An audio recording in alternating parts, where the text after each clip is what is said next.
بسم اللہ الرحمن الرحیم۔ بنگلہ دیش کے انتخابات کے حوالے سے ایک اور پروگرام۔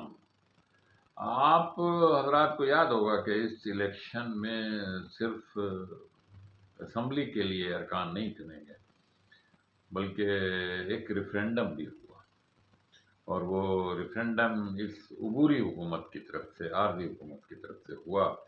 جولائی چارٹر 2025 میں طے ہوا تھا، اس پر ایک ریفرینڈم ہوا۔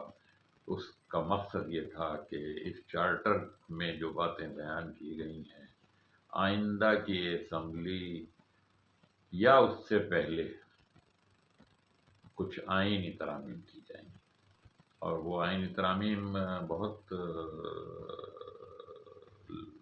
وسیع ہیں، اس کے وسیع اثرات مرتب ہوں گے۔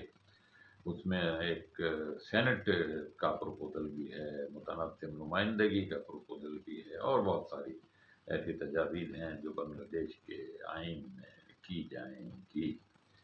اس ریفرینڈم میں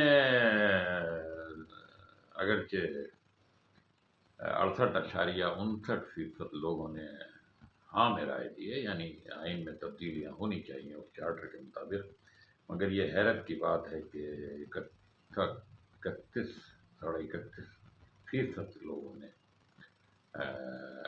نہیں لکھا ہے کہ نہیں ہونی چاہیے، کوئی تبدیلی نہیں ہونی چاہیے۔ اور کچھ لوگ ایسے بھی تھے جنہوں نے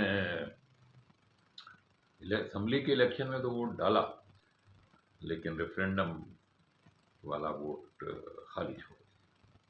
اس سے یہ ظاہر ہوتا ہے کہ تقریباً 9-10% لوگ ایسے ہیں جو ظلم الیقین ہیں، ان کو نہ انہوں نے حق میں رائے دی ہے نہ خلاف۔ بہرحال اس ریفرینڈم میں کوئی 7 کروڑ 77 لاکھ لوگوں نے ووٹ ڈالے ہیں، جو کہنا چاہیے یعنی کل ووٹر تھے یہ 7 کروڑ 70 لاکھ، لیکن جو ٹرن آؤٹ ہوا ہے وہ جنہوں نے الیکشن میں ریفرینڈم میں ووٹ ڈالے ہیں، الیکشن کے ووٹ الگ ہیں، ریفرینڈم میں جنہوں نے ڈالے ہیں وہ تقریباً 60.26% لوگ ہیں، جن کی تعداد کوئی 1 کروڑ 27 لاکھ